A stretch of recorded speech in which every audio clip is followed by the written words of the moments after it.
Cricket में अक्सर कहते हैं कि अगर आपको किसी खिलाड़ी को समझना है तो उसके नॉकआउट मैचेस की या उसके प्रेशर वाले मैचेस की परफॉर्मेंस चेक कीजिए। अगर आपको ये देखना है कि विराट कोहली कितने बड़े खिलाड़ी हैं तो ये देखिए कि विराट कोहली ने इंडिया के लिए सेमीफाइनल में या फाइनल में, मतलब उन मैचेस में जब इंडिया अगर हारती तो टूर्नामेंट से बाहर निकल जाती, उन मैचेस में कैसा परफॉर्म करा है। सो आज नेपाल के बैटर्स और बॉलर्स दोनों के बारे में डिस्कस करेंगे।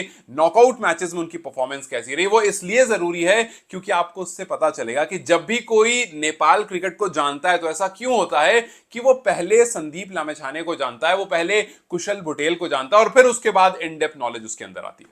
फिर उसके बाद रोहित पौडेल जो इस टाइम पर टीम के कप्तान है उनको लेकर के बात करेंगे क्या वो एज अ बैटर T20 में अपनी टीम के लिए इनफ कर रहे हैं, अगर नहीं कर रहे हैं तो क्या कुछ नई अप्रोच हो सकती है। खैर, क्योंकि हम T20 वर्ल्ड कप के आसपास हैं, T20 वर्ल्ड कप क्वालिफायर के आसपास हैं, तो आपको पता चल ही गया होगा कि कनाडा जो है वो 13th टीम बन गई है, T20 वर्ल्ड कप के लिए क्वालिफाई कर चुकी है, जो 2026 में इंडिया और श्रीलंका में खेला जाएगा और जिस पर इस टाइम पर नेपाल की भी नजर है। और क्योंकि हम नॉकआउट मैचेस के बारे में बात करेंगे तो ये भी हमें ध्यान में रखना चाहिए कि अभी जो नेपाल का एक जबरदस्त स्कॉटलैंड वाला टूर था जिससे अब वापस भी आ चुकी है टीम, वहां पर लास्ट मैच में, फाइनल मैच में वो प्रेशर दिखा और वहां से भी बहुत सारी ऐसी चीजें हुई जहां पर आपका मेन खिलाड़ी अगर परफॉर्म नहीं कर पाया तो फिर पूरी की पूरी टीम जो है वो फ्लॉप हो गई। वहीं हम देखें कि आसिफ और कुशल बुटेल क्यों ऐसा है कि हम सबसे ज्यादा बार इनकी ही तरफ टीम को जाते हुए देखते हैं जब जब आप एक खिलाड़ी की या फिर जब जब आप टीम के ओपनर्स की बात करते हो, अनिल आए, लोकेश वर्मा आए, कोई भी प्लेयर आए, इवेंचुअली आप कुशल बुटेल और आसिफ को ही ओपन करता हुआ देखते हो। ठीक है, सबसे पहले हम बात करेंगे बैटर्स की जिन्होंने नेपाल के लिए अब तक नॉकआउट मैचेस में सबसे ज्यादा रन्स बनाए हैं, सबसे अच्छी परफॉर्मेंस दी। सो गुड टू बैड पर हम बात करेंगे और ऑब्वियसली जब मैं गुड टू बैड की बात कर रहा हूं तो सबसे पहला नाम उसमें आता है कुशल बुटेल का। कुशल बुटेल ने नेपाल के लिए सबसे ज्यादा रन्स बनाए हैं अगर मैं सिर्फ नॉकआउट मैचेस की बात करूं तो। ये जो मैंने यहां पर स्टार्ट रखे हैं इसमें सबसे ऊपर नाम जो है वो कुशल बुटेल का। अब तक नॉकआउट में नेपाल के लिए 11 इनिंग खेली उन्होंने जिसमें 257 रन्स बनाए हैं, एवरेज 23 का, स्ट्राइक रेट 128 का, 2 हाफ सेंचुरी से। आई नो कि आप अगर नंबर्स पर जाओ तो मैंने ये वाली जो लाइन है ना, ये बिल्कुल कल वाली वीडियो से रिलेट होती है जहां पर मैंने कहा कि अगर आपको वर्ल्ड लेवल पर जाना है तो इस 23 और 128 से ऊपर उठना पड़ेगा। हालांकि ये नॉकआउट मैचेस की सबसे अच्छी परफॉर्मेंस है and that is the reason कि जब कोई पहले नेपाल को सुनता है, समझता है, तो सबसे पहला नाम आता है उसके सबसे सक्सेसफुल बैटर का और वो कुशल बुटेल। और जब पिछले साल उनकी फॉर्म खराब थी तो सब परेशान थे कि यार कल भी, पिछले दिन भी यही बात हुई कि नेपाल फाइनल मैच जीत जाएगा, स्कॉटलैंड को हरा देगा अगर कुशल बुटेल फॉर्म में होंगे। अगर कुशल बुटेल फॉर्म में रहते हैं, अच्छा स्टार्ट देते हैं तो फिर 200 भी चेस डाउन हो जाएगा, 197 भी चेस डाउन हो जाएगा, लेकिन अगर शुरुआत अच्छी नहीं होगी तो फिर नहीं हो पाएगा। So yes, this is true कि नेपाल की बैटिंग परफॉर्मेंस जो है वो काफी हद तक कुशल बुटेल पर डिपेंडेंट है। पिछले 10 मैचेस में देख लो या ओवरऑल नॉकआउट मैचेस में देख लो, he is that one guy जिसने नेपाल के लिए सबसे ज्यादा रन बनाए हैं। और दूसरे नंबर पर कौन है? आसिफ शेख। तो आपके पास दो प्लेयर जो ओपनर की तरह खेलते हैं वही आपके हाईएस्ट रन गेटर हैं नॉकआउट में भी, तो जाहिर सी बात है आप घूम फिर करके उन्हीं के पास आओगे कि यार अनिल ने तो परफॉर्म किया नहीं या फिर और किसी ओपनर जिसको भी आपने यूज किया उसने परफॉर्म किया नहीं, तो ऐसा करते हैं वापस हम बैक टू बेसिक पर आते हैं। मैं आजकल मैं देख रहा था लोग कह रहे हैं कि जी स्कॉटलैंड के बाद बहुत चेंजेस होने वाला है, बहुत चेंज होने वाला है, स्टोर के बाद कुछ नहीं होने वाला है बहुत चेंज। मैं आपको बहुत ऑनेस्टली बता रहा हूं और ये मेरी क्रिकेट अंडरस्टैंडिंग है, आप लोग देख लेना कि आपको मेजर चेंजेस नहीं दिखेंगे। भाई इतने अच्छे टूर के बाद अगर मेजर चेंजेस दिख गए ना तो समझ लो ये कोई दिक्कत है। जिसको क्रिकेट शायद अभी जो नया नया होगा क्रिकेट समझ रहा होगा या फिर बहुत थोड़ी सी नॉलेज होगी वो हो सकता है अगर कह दे कि भाई बहुत सारा चेंज होगा, नहीं, कुछ बेसिक चेंजेस जरूर होंगे, कुछ प्लेयर बाहर जाएंगे, कुछ प्लेयर अंदर आएंगे, लेकिन मेगा चेंज नहीं होगा कि आपने 15 की टीम में से 7 प्लेयर बाहर कर दिए कि भाई सोमपाल को बाहर करो और आरिफ को बाहर करो और एक्स वाई जेड सबको, नहीं, ऐसा नहीं होता। ना ही कप्तान चेंज होगा, मैं आपको बहुत ऑनेस्टली बता रहा हूं, अभी नहीं होने वाली ये चीजें, क्योंकि अभी आप इस टाइम पर चेंजेस टीम में लाने की बात नहीं कर रहे हो, आप टीम को इंप्रूव करने की बात कर रहे हो। सो जो प्लेयर की मैं बात कर रहा हूं ना, ये वो प्लेयर्स हैं जिन्होंने पुराने पीरियड में नेपाल के लिए रन्स परफॉर्म किया है, जिन्होंने रन स्कोर किया है। आप नॉकआउट मैचेस में अगर कुशल और आसिफ आपके टॉप रन स्कोरर हैं और आप आसिफ को टीम से हटाने की तुरंत बात करोगे, भाई आसिफ को हटाओ, अनिल को लाओ, क्योंकि उनकी परफॉर्मेंस बहुत अच्छी नहीं है। सो आप रादर क्या करोगे कि आसिफ यार दिक्कत कहां पर आ रही है? भाई आपका एक खिलाड़ी जिसने लगातार रन्स किए हैं, सबसे पहले आप ये देखोगे प्रॉब्लम कहां आ रही है। आप सेकंड हाईएस्ट रन गेटर हो नॉकआउट में, कहां प्रॉब्लम आ रही है? सो आप उसकी प्रॉब्लम पर काम करोगे। यहां पर वही होने वाला है, जो जिन प्लेयर्स ने पास्ट में रन्स किए हैं या फिर जिन्होंने अभी ऑन एंड ऑफ में रन्स किए हैं, आप उनकी कमियों पर काम करोगे, ना कि उनको निकाल कर बाहर फेंक दोगे। यहां पर वो होने वाला, जब टाइम ज्यादा होता ना तब आप वो काम करते हैं कि चलो ठीक है जी हम और प्लेयर ट्राई करते हैं, और ऐसे और सीरीज में आप देखोगे ट्राई होता हुआ, जैसे अभी श्रीलंका सीरीज में आप कुछ प्लेयर ट्राई होते हुए देखोगे, या फिर उसके बाद इंडिया वाले में या फिर ऑस्ट्रेलिया वाले में प्लेयर आप देखोगे ट्राई होता हुआ, लेकिन आप ये नहीं देखोगे कि एकदम रूल आउट हो गया। मैं इंतजार करूंगा कुशल मल्ला के रिटर्न होने का, because I am very sure कि उनका गेम अगर थोड़ा सा इंप्रूव करा दिया जाए तो बेहतर हो सकता है। हालांकि मैं इस वीडियो में उन पर भी आऊंगा भी। ठीक है, अगला नाम आसिफ के बाद अगला नाम जो आता है वो आता है दीपेंद्र सिंह आयरी का। नॉकआउट में कुशल और आसिफ के बाद तीसरा कोई खिलाड़ी जिसने सबसे अच्छी परफॉर्मेंस दी है वो दीपेंद्र सिंह आयरी है।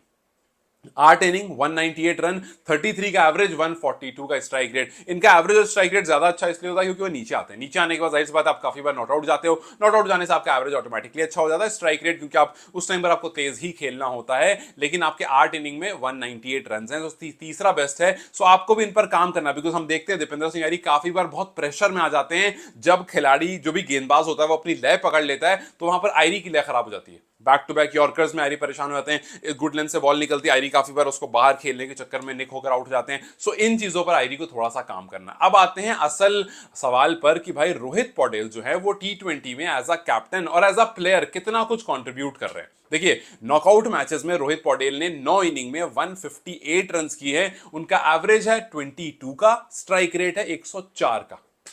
अब यहां पर सबसे बड़ा सवाल आता है कि नेपाल का कैप्टन अगर T20 में खास करके नॉकआउट में इस तरह की परफॉर्मेंस उसके नाम है तो मसला है थोड़ा सा, वहां पर उसको काम करने की जरूरत है। क्योंकि भाई आप एज अ कैप्टन तो खैर फिलहाल हमने थोड़ा सा पॉज करा हुआ है, बिकॉज पिछले कुछ मैचेस में हमने चेंजेस देखे, आपके कुछ फैसले देखे जो सही थे, लेकिन कुछ फैसले देखे जो सही नहीं भी थे, तो उस पर विल वेट कि क्या कुछ चेंजेस देखने को मिलता है। लेकिन एज अ बैटर तो आप बात कर सकते हो, क्योंकि एज अ बैटर आपके सामने एकदम लिस्ट रहती है कि भैया आप नॉकआउट मैचेस में या ओवरऑल मैचेस में, मैंने कल बात की थी, आज नॉकआउट की बात कर रहा हूं। नॉकआउट मैचेस में 9 इनिंग में 158 रन्स हैं, एवरेज 22 का, स्ट्राइक रेट 104 का। सो 104 का स्ट्राइक रेट, 22 का एवरेज टॉप ऑर्डर प्लेयर का या मिडिल ऑर्डर प्लेयर का T20 में किसी भी तरह से जस्टिफाई नहीं होता है। तो सबसे पहले रोहित को अपनी बैटिंग इंप्रूव करनी पड़ेगी। जो तेज खेलने का थोड़ा T20 का स्टाइल है जो दुनिया ने अपना लिया है, उस पर थोड़ा काम करना पड़ेगा। अगर उस पर आपने काम कर लिया then things can change for Nepal, क्योंकि वो कैप्टन है। अगर वो आगे बढ़े करेंगे तो ऑटोमेटिकली बाकी प्लेयर जो उस पर फॉलो करेंगे।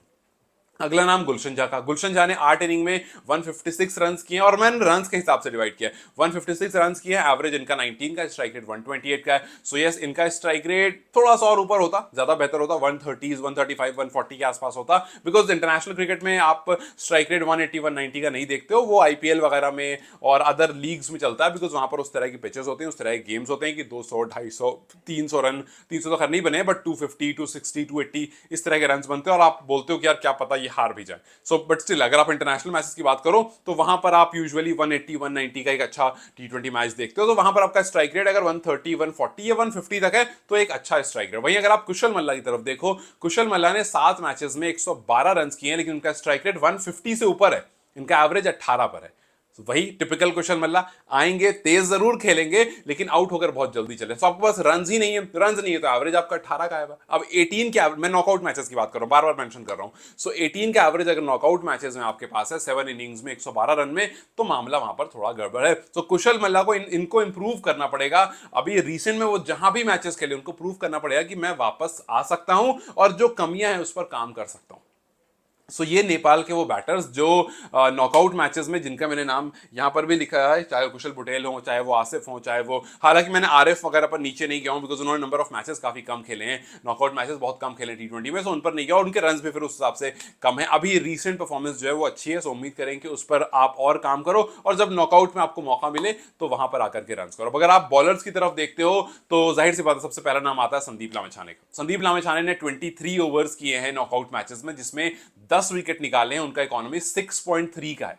तो Sandeep Lamichhane we all know के अभी पिछले कुछ दिन से ऐसा लग रहा है जब से वो हेडबैंड लगाकर आए कि वापस से गेम में आ रहे हैं। सो अगर आपका एक गेंदबाज नॉकआउट मैचेस में 23 ओवर्स डाल करके 10 विकेट लेता है तो ये अच्छे नंबर्स हैं, और इकोनॉमी अगर 6 के आसपास का है देन अगेन ये अच्छा नंबर है, और उम्मीद करेंगे कि इसी नंबर को आगे जाकर आप और इंप्रूव करो। और संदीप को वी ऑल नो कि अगर वो लय में एक बार आ गए तो फिर चीजें नेपाल के लिए काफी बेहतर हो जाएगी। दूसरा नाम जिसने नेपाल को काफी हेल्प करा है नॉकआउट मैचेस में वो है करण केसी। करण केसी के पास भी 10 विकेट हैं, लेकिन 28 ओवर्स में, 28 ओवर्स में इकोनॉमी इनका थोड़ा ज्यादा, इकोनॉमी 9.5 का चला था। सो 9.5 इकोनॉमी इंटरनेशनल मैचेस में इज नॉट गुड। सो 9.5 की इकोनॉमी को थोड़ा उस पर काम करना है। अगला नाम है कुशल मल्ला का। अब देखो नेपाल का सबसे बड़ा मैटर यही है भाई, बॉलिंग लिस्ट निकालते हैं उसमें ऑलराउंडर की लिस्ट घुस जाती है। कुशल मल्ला जो जिसकी बैटिंग को लेकर के लोग काफी इंप्रेसिव हो जाते हैं, वो बीच में बॉलिंग में काफी अच्छा कर देते हैं। हमने एनपीएल में देखा था वो किस अच्छी अच्छी गेंदबाजी कर रहे थे। सो नॉकआउट मैचेस में भी सोचो वो तीसरे नंबर पर है नेपाल के बॉलर्स में जिन्होंने सबसे ज्यादा विकेट ली। 14 मैच में 8 विकेट, इकोनॉमी 6.7 का। अब यहां पर थोड़ी कंफ्यूजन आती है कि यार अच्छी गेंदबाज जैसे जैसे कुशल पटेल, बैटिंग में फॉर्म खराब चल रही थी कुछ टाइम पहले, लेकिन बॉलिंग बराबर कर रहे थे वो। बॉलिंग बड़ी अच्छी कर रहे थे, बैटिंग में फॉर्म खराब चल रही थी। कुशल मल्ला का भी काफी बार यही सीन रहा है। उसके बाद अगला नाम है दीपेंद्र सिंह आर्य, जिनकी इकोनॉमी बड़ी अच्छी है।